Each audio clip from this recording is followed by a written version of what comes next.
Seorang wanita muda menyilangkan tangannya dengan suara dingin. Tas ini nilainya mungkin sama dengan 10 tahun dia menjual sayuran. Hidup terkadang menempatkan orang dalam situasi yang tidak terduga, di mana bentrokan kecil pun dapat memicu ketidakadilan dan mengungkap kesenjangan antara si kaya dan si miskin. Di tengah kawasan megah yang makmur, lampu-lampu terang menyinari restoran-restoran kelas atas tempat kelas atas sering berkumpul.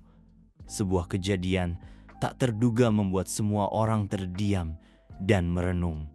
Pak Min, seorang pria berusia 75 tahun, tampak kurus dan kuyuh, perlahan berjalan melewati kerumunan yang ramai. Pakaian pudar dan tas sayur sederhana di tangannya tampak tidak pada tempatnya di tengah kemewahan jalan. Setiap langkahnya tampak ragu-ragu. Matanya bingung dengan tatapan menghina dari kerumunan. Tiba-tiba terjadi bentrokan. Tas desainer di tangan wanita muda itu jatuh ke tanah, mengeluarkan suara serak, talinya robek, permukaannya tergores panjang. Suara gedebuk bergema seperti tanda untuk memulai kemarahan. Semua mata tertuju pada Pak Min. Satu tatapan terkejut, satu tatapan penghinaan. Sebelum masuk lebih dalam ke dalam cerita, jangan lupa untuk menekan tombol suka dan berlangganan saluran untuk menerima lebih banyak cerita yang bermakna dan manusiawi seperti ini. Tas desainer itu jatuh ke tanah, mengeluarkan suara gedebuk yang bergema di ruang yang ramai. Talinya robek, goresan panjang menjalar di sepanjang permukaan tas merah mengkilap. Sebuah objek yang dulunya melambangkan kemewahan kini rusak parah. Meshah, dengan gaun mewahnya, membungkuk untuk mengambil tas itu. Matanya berkobar marah, tatapannya seperti pisau yang menunjuk langsung ke Pak Min yang masih berdiri tak bergerak. "Apakah kamu tahu berapa harga tas ini?" Suara Mishah terdengar keras, seperti tuduhan yang membuat semua orang di sekitarnya berhenti. Pak Min, pria dengan rambut putih, menunduk. Tangannya yang kurus gemetar memegang tas sayur tua itu dengan erat. Aku tidak bermaksud. Aku sangat menyesal." Suaranya serak, setiap kata seperti tersendat. Dalam kebingungannya, dia membungkuk. Dengan gemetar mengambil tas itu, menggunakan tangannya yang kasar untuk dengan lembut menyeka goresan di permukaan tas. Tetapi tindakannya hanya membuat semakin marah. "Apa yang sedang kamu lakukan? Tahukah kamu bahwa semakin kamu menyeka, semakin buruk jadinya?" Mishah berteriak keras. Kata-kata tajam itu seperti pisau yang memotong harga diri Pak Min, membuatnya bingung dan menundukkan kepalanya. Hanya berani bergumam, "Aku minta maaf. Aku benar-benar tidak bermaksud." Suasana menjadi tegang seolah-olah membeku. Kerumunan mulai berkumpul, mata ingin tahu bercampur dengan penilaian yang tidak terselubung. Seorang pria paruh baya dengan setelan jas yang rapi menurunkan suaranya dengan sinis. Dia sangat miskin sehingga dia menghancurkan barang-barang orang lain. Tidakkah dia tahu bagaimana harus bersikap? Seorang wanita muda menyilangkan tangannya dengan suara dingin. Tas ini nilainya mungkin sama dengan 10 tahun dia menjual sayuran.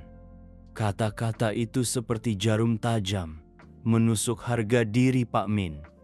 Wajah Pak Min sedikit berubah, tetapi dia tidak mengatakan apa-apa, hanya menundukkan kepalanya lebih dalam. Keringat di dahinya menetes ke lantai bata. Tangannya yang kurus mengepal erat tas sayur yang sudah usang. Di sisi lain, seorang pemuda memegang telepon, mengarahkan kamera langsung ke arahnya. Suaranya terdengar keras, sengaja membiarkan orang-orang di sekitarnya mendengar dengan jelas. Semuanya lihat, ini pelajaran bagi mereka yang tidak tahu bagaimana harus bersikap. Miskin dan ceroboh, hanya pandai mengganggu orang lain.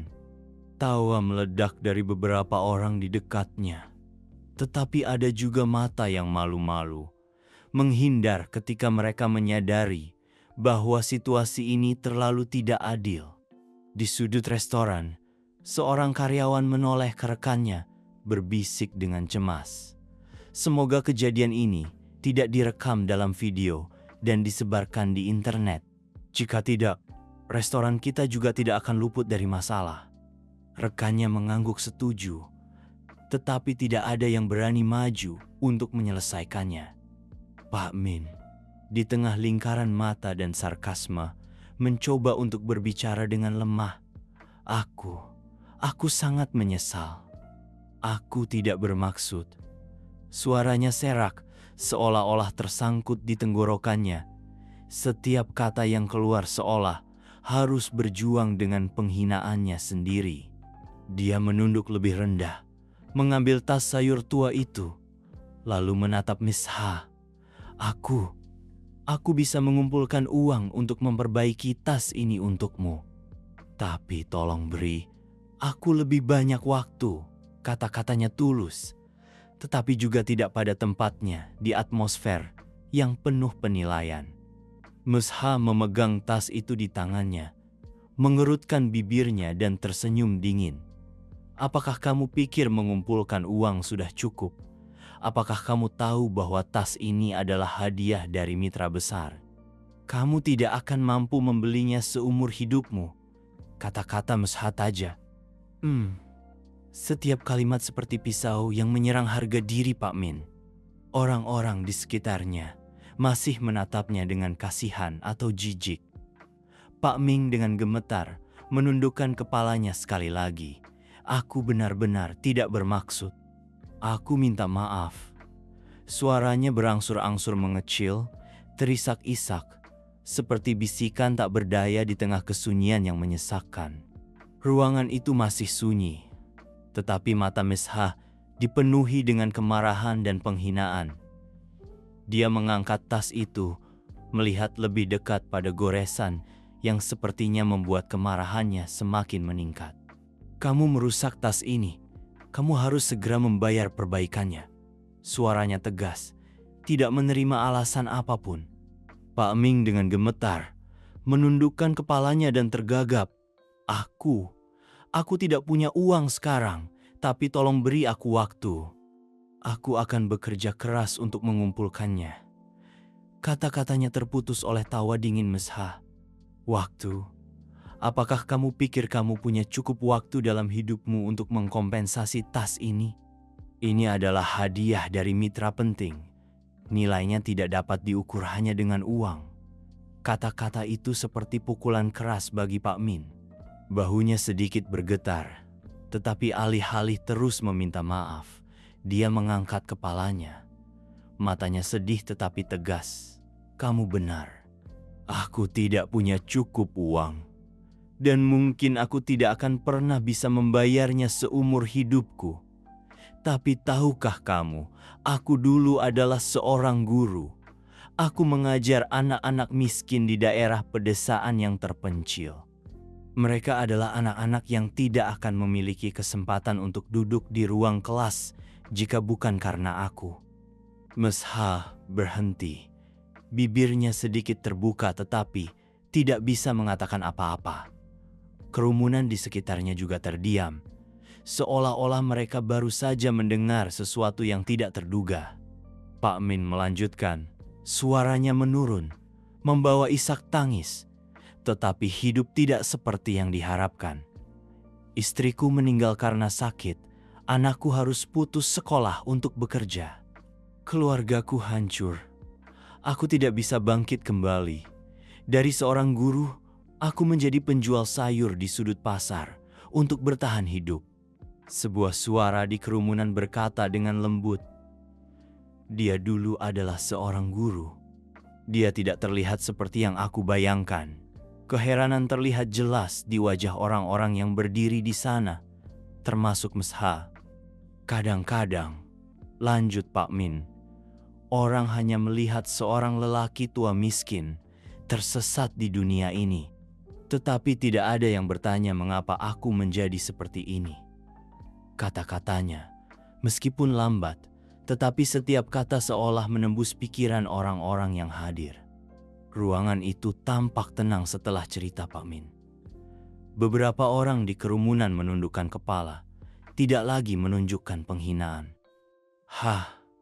Meskipun dia masih mempertahankan wajah dingin, tetapi matanya menunjukkan keraguan. Sementara semua orang masih tenggelam dalam keheningan, sebuah suara terdengar dari ujung kerumunan. "Apakah Anda Tuan Min?" Semua mata segera kembali ke seorang pria paruh baya dengan pakaian kantor. Dia bergerak maju, menatap Pak Min untuk waktu yang lama, dan kemudian berseru. Suaranya bergetar karena emosi. "Tuan Min, itu benar-benar Anda. Saya Hung, mantan murid Anda." Wajah Pak Min tampak terkejut. Dia tergagap. "Hung? Apakah itu Hung dari desa Kuson?" Pria itu mengangguk, matanya penuh emosi. "Itu saya. Saya pikir saya tidak akan pernah bertemu Anda lagi." Pria itu menoleh ke kerumunan dengan suara tegas. "Tuan Ming dulu mengajar di sekolah desa. Tanpa dia saya dan banyak anak lain tidak akan pernah bisa pergi ke kelas. Ketika saya tidak punya uang untuk membayar biaya sekolah, dia membayar dengan uangnya sendiri. Selama hari-hari musim panas, dia juga mengikuti orang tua kami ke ladang, membantu bekerja untuk mendapatkan uang tambahan untuk sekolah." Cerita pria itu benar-benar mengubah suasana. Beberapa orang di kerumunan mulai berbisik, beberapa mengangguk, mata mereka penuh kekaguman. "Dia dulu adalah seorang guru." "Sungguh tidak terduga," kata seorang wanita dengan lembut. Miss Ha masih berdiri di sana, wajahnya penuh kejutan. Tangannya mengepal erat tas itu, seolah-olah dia sedang berjuang dengan pikirannya sendiri. Dalam hatinya, kenangan tentang guru yang membantu keluarganya ketika dia masih kecil tiba-tiba muncul dengan jelas. Tetapi dia tidak mengatakan apa-apa, hanya diam-diam menatap Pak Min dengan tatapan yang rumit. Pria paruh baya itu terus bercerita. "Tuan Ming adalah orang yang mengajari saya pelajaran terbesar. Orang bisa miskin dalam hal uang, tetapi harus selalu kaya dalam harga diri dan karakter. Tetapi kemudian hidup memperlakukannya dengan tidak adil. Dia kehilangan segalanya, keluarganya, pekerjaannya, dan sekarang hidup sendirian." Kata-kata itu seperti pisau yang memotong penyesalan yang tumbuh di hati orang-orang di sekitarnya. Kerumunan tidak lagi berdiri diam dengan acuh tak acuh, melainkan digantikan oleh mata yang menunjukkan rasa malu yang jelas. Seorang wanita dengan lembut berkata, "Sungguh memalukan, seseorang seperti dia harus menderita seperti ini." Suasana sekarang bukan lagi penghakiman atau penghinaan, tetapi simpati yang meluap. Pak Min menundukkan kepalanya, bahunya sedikit bergetar. Tetapi di matanya, dia masih mempertahankan harga diri yang tinggi. Mesha masih berdiri tak bergerak, matanya terpaku pada Pak Min, hatinya dipenuhi dengan perasaan aneh yang tak terlukiskan. Kata-kata dari mantan murid Pak Min masih bergema, setiap kata seperti arus deras yang menghantam pikiran Mesha. Tangan yang memegang tas desainer itu mengepal erat, lalu mengendur. Matanya yang dulunya penuh percaya diri kini menunjukkan kebingungan, seolah-olah dia sedang berjuang melawan dirinya sendiri. Karyawan restoran yang berdiri di dekatnya menundukkan kepala dan saling berbisik. Mesha seharusnya tidak mempermasalahkan ini. Ada begitu banyak pelanggan yang merekam video, restoran kita akan kehilangan poin di mata publik. Tetapi tidak ada yang berani maju. Kerumunan juga lebih diam. Mata mereka berubah dari rasa ingin tahu menjadi perenungan ketika mereka mendengar cerita tentang Pak Min. Kenangan tiba-tiba mengalir kembali ke pikiran Mes. Setiap detail muncul sejelas baru kemarin. Dia ingat rumah kecil bobrok tempat dia dibesarkan, sebuah rumah sempit yang terletak jauh di dalam gang yang miskin. Pada hari-hari hujan, ibunya harus meletakkan mangkuk di mana-mana untuk menampung air yang menetes, sementara dia duduk dan belajar dengan lampu minyak yang berkedip-kedip. Dia juga ingat guru tua itu, sosok kurus yang selalu berdedikasi untuk murid-muridnya. Dia pernah memegang buku catatannya yang sobek dan berkata, "Jangan khawatir. Selama kamu memiliki tekad, aku yakin kamu akan melangkah lebih jauh dari yang kamu kira."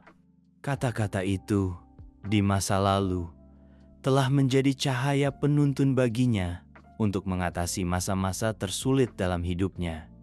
Tetapi sekarang, di tengah pemandangan yang mewah ini, tiba-tiba menyadari bahwa dia telah kehilangan sesuatu yang penting. Matanya menatap Pak Min, sosok kecilnya, pakaiannya yang pudar, tangannya yang kurus bergetar, tetapi di dalamnya ada karakter yang mulia yang tidak dapat dibandingkan dengan materi apapun. Mantan murid Pak Ming terus bercerita.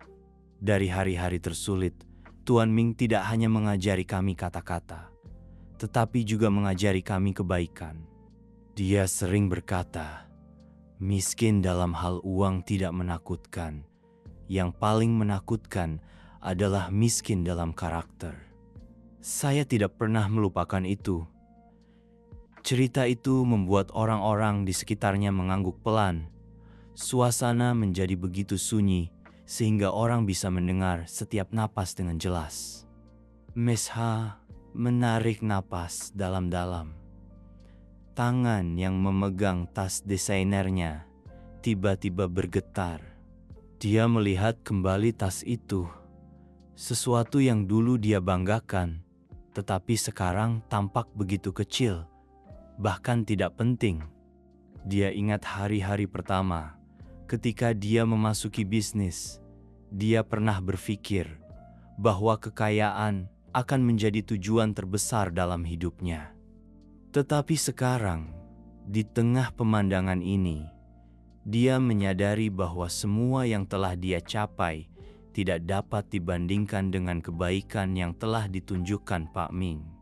Dalam hati Mesha, sebuah pertanyaan bergema dengan jelas. Mengapa aku menjadi orang seperti ini? Dia merasa malu atas tindakannya, merasa tercekik ketika dia mengingat citra guru di masa lalu. Mata Mesha berhenti pada Pak Min. Dia melihat bahwa dia tidak marah, tidak menyalahkan, hanya menundukkan kepalanya dalam diam. Sikapnya seolah-olah dia terbiasa menanggung semua ketidakadilan dalam hidup. Tatapan itu membuat hatinya semakin tercekat. Semua emosi yang terpendam selama bertahun-tahun tiba-tiba meledak. Mantan murid itu tiba-tiba mendekati Pak Min, menundukkan kepalanya rendah-rendah. "Tuan, saya benar-benar minta maaf. Saya telah membiarkan Anda menderita seperti ini tanpa bisa berbuat apa-apa. Jika saya bisa, saya ingin menggantikan Anda untuk mendapatkan kembali apa yang pantas Anda dapatkan."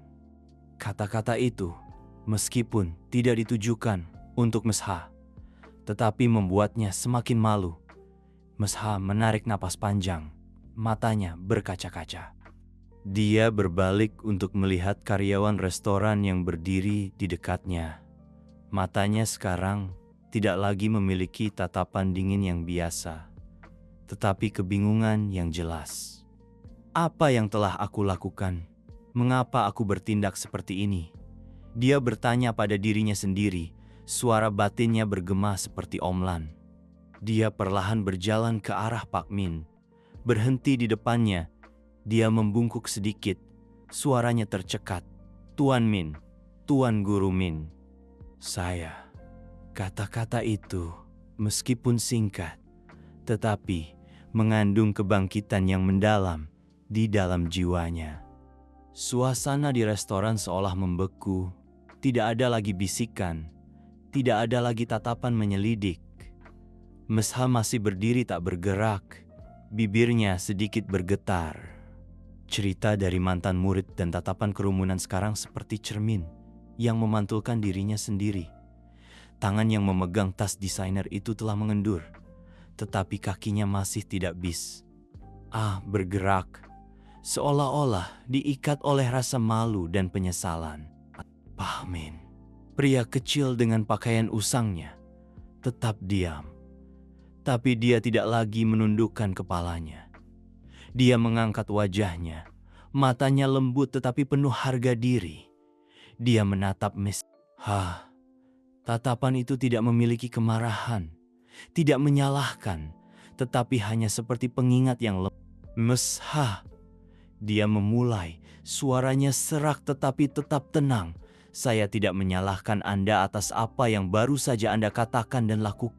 Saya hanya berharap Anda mengerti bahwa orang berbeda dalam cara mereka memperlakukan satu sama lain, bukan pada nilai barang-barang di tangan mereka.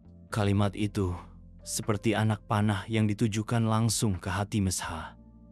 Matanya melebar, tangannya sedikit bergetar.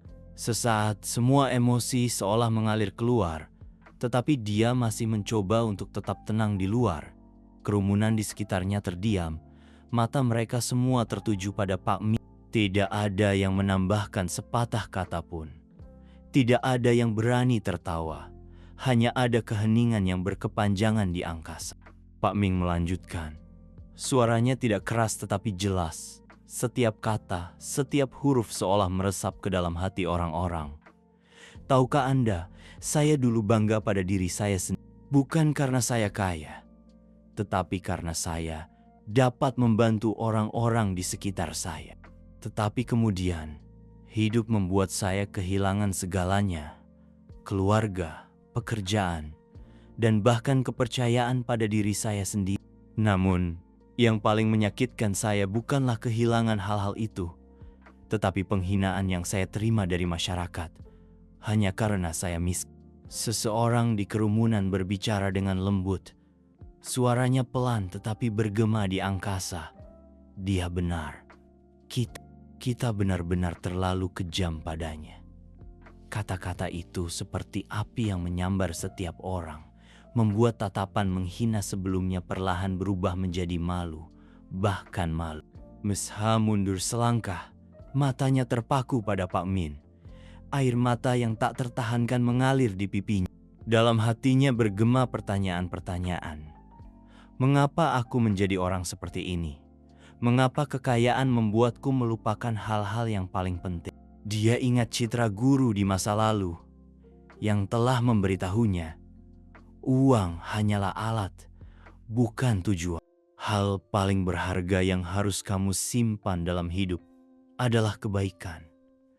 Kata-kata itu tiba-tiba kembali dalam ingatannya, membuat hatinya tercek. Pak Min menatap Mesha, senyum lembut muncul di wajahnya. Aku tidak ingin kamu meminta maaf kepadaku. Aku hanya berharap kamu mengerti bahwa setiap orang dari kita memiliki cerita kita sendiri, rasa sakit kita sendiri. Jika kita tidak bisa mengerti, setidaknya cobalah untuk tidak saling menyakiti lagi. Kata-kata itu yang tampaknya sederhana membuat seluruh restoran terdiam. Seorang wanita di kerumunan berseru. Suaranya tercekat. Dia terlalu baik. Aku benar-benar merasa malu dengan caraku memikirkan. Seorang pria lain mengangguk pelan. Harga dirinya lebih besar dari apapun yang pernah saya lihat. Mesha menundukkan kepalanya, kedua tangannya di atas tas. Tas yang dulunya merupakan simbol kesuksesan dan kekuasaannya, kini menjadi bukti ketidakpedulian yang baru saja ia tunjukkan. Dia menarik napas dalam-dalam, lalu berjalan ke depan Pak Min.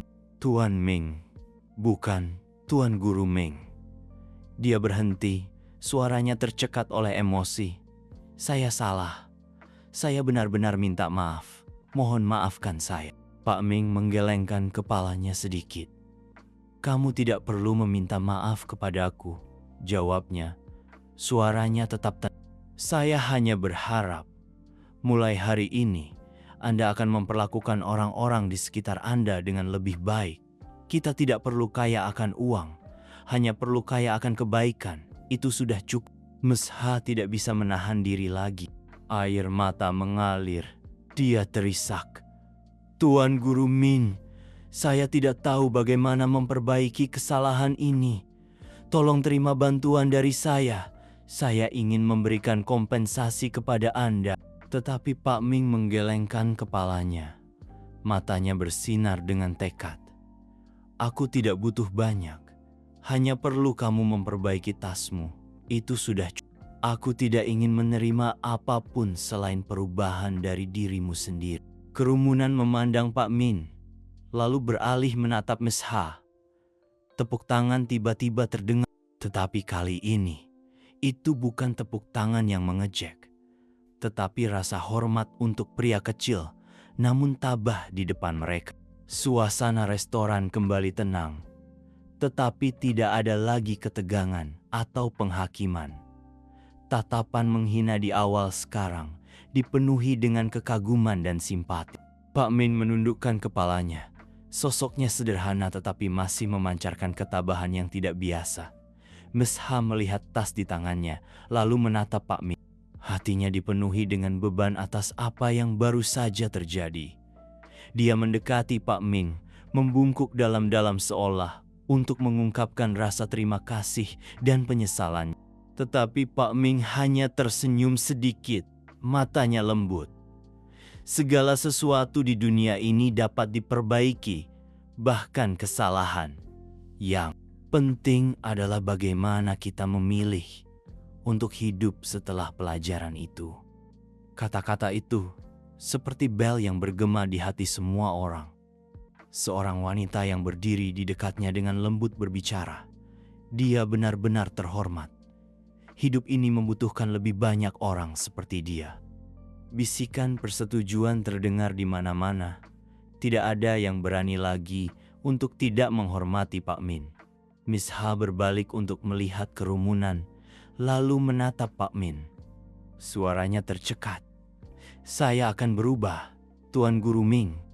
Saya berjanji, mulai hari ini saya tidak hanya akan memperhatikan nilai-nilai material, tetapi akan belajar untuk hidup dengan kebaikan dan empati. Pak Ming mengangguk sedikit, tetapi tidak menambahkan apa-apa. Dia berbalik, perlahan berjalan keluar dari restoran. Bahunya sedikit bergetar karena angin dingin, tetapi matanya bersinar dengan harapan. Seolah-olah dia baru saja meninggalkan kesan yang berarti di hati orang-orang di sini. Di belakangnya, masih berdiri diam menatapnya. Tas desainer yang dulu membuatnya bangga sekarang tergeletak diam di atas meja. Dia menyadari bahwa bukan tas itu, tetapi kebaikan, toleransi, dan cara dia memilih untuk memperlakukan orang lain yang merupakan aset paling berharga dalam hidupnya. Teman-teman yang terkasih, cerita hari ini bukan hanya tentang Pak Ming atau Mesha, tetapi juga tentang kita masing-masing. Kadang-kadang, dalam hiruk-pikuk kehidupan, kita mudah lupa bahwa nilai sebenarnya tidak terletak pada apa yang kita miliki, tetapi pada cara kita memperlakukan orang lain. Biarkan pelajaran dari cerita ini membantu kita untuk hidup lebih baik hati. Jika Anda menemukan cerita ini bermakna, jangan lupa untuk berlangganan saluran untuk mengikuti lebih banyak cerita yang mengharukan dan manusiawi seperti ini. Terima kasih telah menemani, dan sampai jumpa di cerita berikutnya.